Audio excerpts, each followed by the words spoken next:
College में झनक की चुनौतियों का विरोध और प्रदर्शन में ऋषि का समर्थन झनक की हिम्मत बढ़ाता है। जी हाँ दोस्तों, हम बात कर रहे हैं स्टार प्लस के शो झनक की। तो दोस्तों, आगे बढ़ने से पहले अगर आप हमारे चैनल पर नए हैं तो इसे सब्सक्राइब कर दीजिए, साथ ही बेल आइकन दबाना ना भूलें। वीडियो अच्छा लगे तो इसे लाइक जरूर कीजिएगा। चलिए आगे बढ़ते हैं दोस्तों।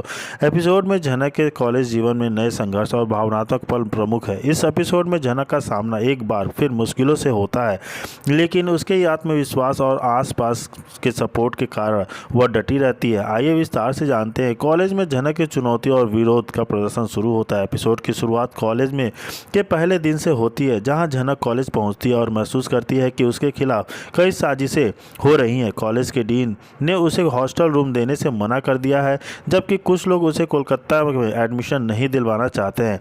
इस वजह से झनक को अलग थलग पढ़ने पर एहसास होता है। कॉलेज में छात्रों और अधिकारों के बीच तनाव का माहौल है और छात्र यूनियन की भी दंगे की स्थिति बना देती है। झनक के लिए यह माहौल अत्यंत कठिन हो जाता है, लेकिन वह हार नहीं मानती। ऋषि का समर्थन और झनक की हिम्मत बढ़ती है।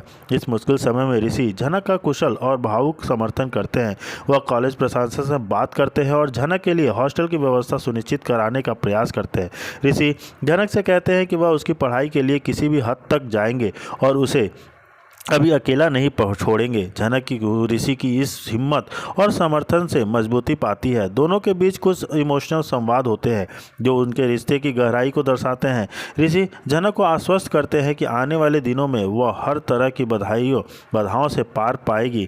कॉलेज में साजिशें और झनक का संघर्ष बढ़ता है। कठिनाइयों के बीच झनक के विरोधी झूठे आरोप लगाकर उसे बदनाम करने की कोशिश करते हैं। कॉलेज में एक ऐसी योजना होती है जिससे झनक की छवि खराब हो और उसे कॉलेज से बाहर किया जा सके, लेकिन झनक अपनी ईमानदारी और सच्चाई के साथ इस साजिश को नाकाम कर देती है।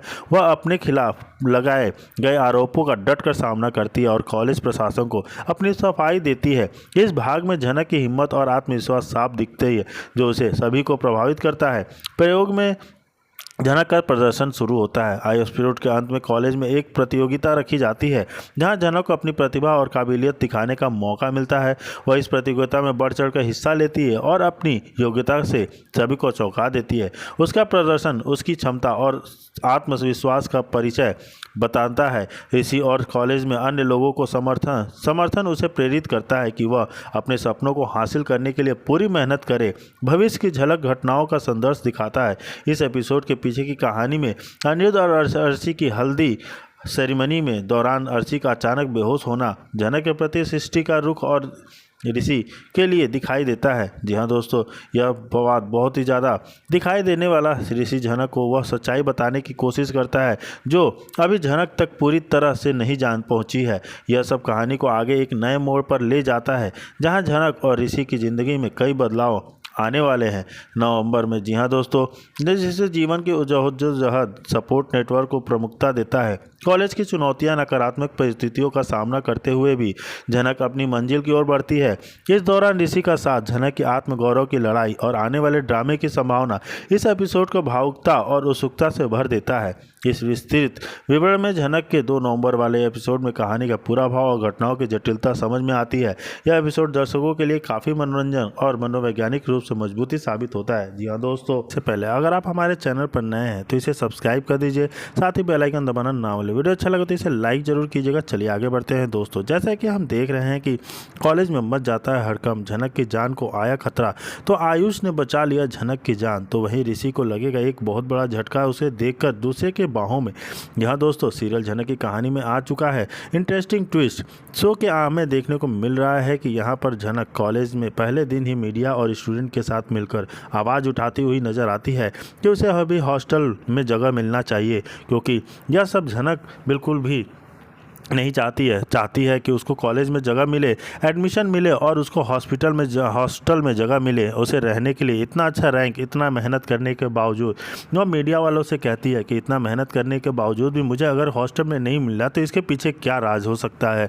यहाँ दोस्तों, पहले दिन ही मीडिया और स्टूडेंट के साथ मिलकर आवाज़ उठाती हुई नजर आती है झनक। उसे भी हॉस्टल मिलना चाहिए। यह सब झनक किसी और के सहारे नहीं बल्कि ऋषि के सहारे कर रही है, क्योंकि यहाँ पर मीडिया ऋषि ने आइडिया दिया है कि झनक को दिया है कि उसका भी हक है, उस कॉलेज में हॉस्टल मिलना चाहिए। तो यहाँ पर ऋषि झनक का सपोर्ट करता है और कहता है कि वह कुछ स्टूडेंट के साथ कॉलेज में हंगामा करे ताकि प्रिंसिपल तक यह बात पहुँचे। यहाँ पर जनक कॉलेज में हॉस्टल की मांग करती हुई स्टूडेंट भी जनक का सहारा देते हैं हुए नजर आते हैं। वहीं जनक की लाइफ में हो चुका है एक नए हीरो की एंट्री जिसका नाम है आयुष। जी हाँ दोस्तों, यहाँ पर आयुष जनक का पूरा सपोर्ट करता है, लेकिन तभी कुछ ऐसा हो जाने वाला है जिससे कि सभी स्टूडेंट अपनी जान बचाकर भागने लगते हैं। वहीं आयुष भीड़ में जनक को ढूंढता है और उसका जान बचाता है। तभी पुलिस की गाड़ी आ जाती है, यानी कि ऋषि। जी हाँ दोस्तों, ऋषि को तो पहुंचना ही था अपने जनक के लिए, उसकी जान बचाने के लिए। यहाँ पर ऋषि हर जगह जनक को ढूंढता है और लेकिन यहाँ पर ऋषि को सबसे बड़ा झटका तो तब लगता है जब देखता है कि कॉलेज का कोई लड़का जनक का हाथ पकड़ा हुआ है। दोनों एक दूसरे के बेहद ही करीब हैं। तो यहाँ पर ऋषि काफ़ी ज़्यादा गुस्से में आ जाता है और उस लड़के को कहता है, तुम्हारी हिम्मत कैसे हुई जनक को हाथ पकड़ने की। ऐसे में आयुष कहता है, जनक मेरी दोस्त है। लेकिन तभी यहाँ पर जनक कहती है, आयुष बाबू है ये, इन्हें जानती हूँ, यह हमारी मदद करेंगे। तो देखना काफ़ी ज़्यादा इंटरेस्टिंग होता है कि क्या आगे की कहानी में क्या नया ट्विस्ट आता है। क्या आयुष के आ जाने से ऋषि और जनक के रिश्ते के बीच में दूरियाँ आ जाएंगी। यहाँ दोस्तों काफ़ी ज़्यादा इंटरेस्टिंग कहानी होने जा रहा है। आगे देखते हैं कि जिससे घर माहौल और ज़्यादा जटिल हो जाता है। अदिति इस मौके का फ़ायदा उठाने की कोशिश करती है, जबकि ऋषि जनक के सपने को लेकर चिंतित रहता है। जनक का अस्पताल में अनिरुद्ध को थप्पड़ मारना। इस सीन में जनक अपने बाबा अनिरुद्ध को जोरदार थप्पड़ मारती है। यह एक महत्वपूर्ण मोड़ है जब जनक की हिम्मत और आत्मसम्मान को दिखाता है। अब वह कमज़ोर लड़की नहीं रह गई है, बल्कि परिवार में हो रहे अन्याय और झूठ के खिलाफ आवाज़ उठाती है। यह सीन जनक की वीरता और साहस की मिसाल बनता है। जी हाँ दोस्तों, वहीं घर परिवार में खींचतान का मनमुटाव पैदा होता है। घर में परिवार के सदस्यों के बीच टकराव बढ़ जाता है। यह कुछ सदस्य जनक के समर्थन में खड़े होते हैं तो कुछ उसके खिलाफ। यह खींचतान जनक के लिए मुश्किलें बढ़ाती हैं, खासकर जब अनिरुद्ध भी असमंजस में होता है। अनिरुद्ध परिवार का यह बंटवारा कहानी में नाटकीय बढ़ाता है और दर्शकों का ध्यान खींचता है। ऋषि और जनक के बीच दूरी आती है। ऋषि जनक से प्यार करता है, लेकिन परिस्थितियां उनके बीच दूरी बढ़ रही है। दोनों के बीच की गलतफहमियां गहराती है और वे अपने अपने दर्द में डूबे नजर आते हैं। जनक अपने सपनों को पाने के लिए लड़ने पर मजबूर है और ऋषि भी अपने दिल की बात छुपाने लगता है। यह भावुक सीन कहानी में रोमांटिक और ड्रामेटिक टच देता है। एपिसोड के अंत में जनक घर में अपनी अलग पहचान बनाने के लिए कड़ी लड़ाई लड़ना शुरू कर देती है।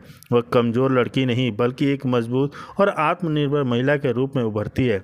उसकी जद्दोजहद पूरे एपिसोड की आत्मा है, जिस दर्शकों को प्रेरणा दिखाई देता है। जी हाँ दोस्तों, उम्मीद है कि यह एपिसोड जनक के संघर्ष, परिवार के अंदर तनाव और उसके आत्मसम्मान के लिए लड़ाई को बहुत विस्तार से और भावुकता से साथ दर्शाता है। कहानी में नए ट्विस्ट, पात्रों के बीच के रिश्ते और जनक के जुझारूपन इस पूरे एपिसोड के बेहद रोमांचक, मनोरंजक और भावपूर्ण बनाते हैं। यह विस्तृत वर्णन जनक की जिद, परिवार की राजनीति और सपनों को पाने की और उसकी लड़ाई पर केंद्रित है, जो दर्शकों को भावनात्मक जुड़ाव देता है और कहानी को मजबूत से आगे बढ़ाता है। जी हाँ दोस्तों, कहानी ज़्यादा दिलचस्प मोड़ ले लिया है। दारी उठाए, वहीं प्रिंसिपल को जब पता चलता है वह काफ़ी हैरान रह जाती है और कहती है कि वह बच्चे इतने क्यों भड़के हैं। यहाँ पर वह खुद जो है जनक से बात करने को कहती है। वहीं आने वाले ट्रैक में देखने को मिलेगा कि कॉलेज की टीचर जो है जनक से कहती है कि तुम्हें मंत्री जी ने बात करने के लिए बुलाया है। वहीं सभी स्टूडेंट डर जाते हैं और यहाँ पर वह जनक से कहते हैं कि जनक, यह तुम्हारा फैसला था, क्योंकि हम नहीं चाहते हैं कि कहीं हमारी एडमिशन के ऊपर कोई खतरा आए। यहाँ पर टीचर कहती है, जनक, हमें डर है कि कहीं तुम्हारे एडमिशन पर भी कोई बड़ा खतरा ना आ जाए, कहीं तुम्हारे द्वारा उठाए इस कदम ने तुम्हारे सपनों को तुमसे दूर ना कर दे। वही जनक भी अब काफ़ी डर जाती है। अब उसे भी यही लगता है कि कहीं अब उसका एडमिशन रद्द ना हो जाए। तो देखना काफ़ी ज़्यादा इंटरेस्टिंग होता है कि क्या जनक इस लड़ाई में जीतेगी और क्या ऋषि फिर से देगा जनक का साथ। तो बने रहिए हमारे साथ हमारे चैनल पर। और जी हाँ दोस्तों, उसे लाइक और सब्सक्राइब कर दीजिएगा। जी हाँ दोस्तों, वहीं दूसरी तरफ दिखाया जाता है कि ऋषि मुझे आपसे कुछ उम्मीद नहीं है। अदिति गुस्से से कहती है, बस जनक ड्रामा मत करो। सखी बोल पड़ती है, ड्रामा नहीं, हक है उसका। ऋषि जनक का पति है और बस वह अपने एडमिशन के लिए साइन मांग रही है। अनिरुद्ध गुस्से में कहता है, सुखी चुप रहो। दामू कहता है, सच तो यह है कि जनक आपकी बेटी है और अदिति 5 साल तक सिंबल बोनी में नूतन के साथ रही है। इंदुमती गुस्से से कहती है, बस अब तुम लोग यहाँ से चले जाओ। तनुश्री झनक से कहती है, कितने पैसे चाहिए तुम्हें? झनक सांस की आवाज़ में कहती है कि मुझे पैसे नहीं चाहिए, बस मैं दादा भाई की साइन चाहती हूँ। आखिरी अदिति चीखती है, दादा भाई साइन नहीं करेंगे और कोई भी इस स्वार्थी लड़की का साथ नहीं देगा। झनक की आंखों में आंसू आ जाते हैं। मैंने कभी अदिति दीदी की ज़िंदगी बर्बाद नहीं की है, मैंने तो अपने हक तक नहीं मांगा। ऋषि आगे बढ़ता है, झनक से हाथ से फॉर्म ले लेता है। अदिति कहती है, तुम साइन नहीं कर सकते। ऋषि जवाब देता है, यह झनक के भविष्य की बात है, तुमने कहा था उसकी मदद करोगी। अदिति ठंडे स्वर में कहती है, मदद और जिम्मेदारी में फ़र्क होता है। झनक कहती है, मेरे पास कोई और रास्ता नहीं था, इसलिए आई हूँ। ऋषि बिना कुछ बोले साइन कर देता है। फॉर्म झनक को देते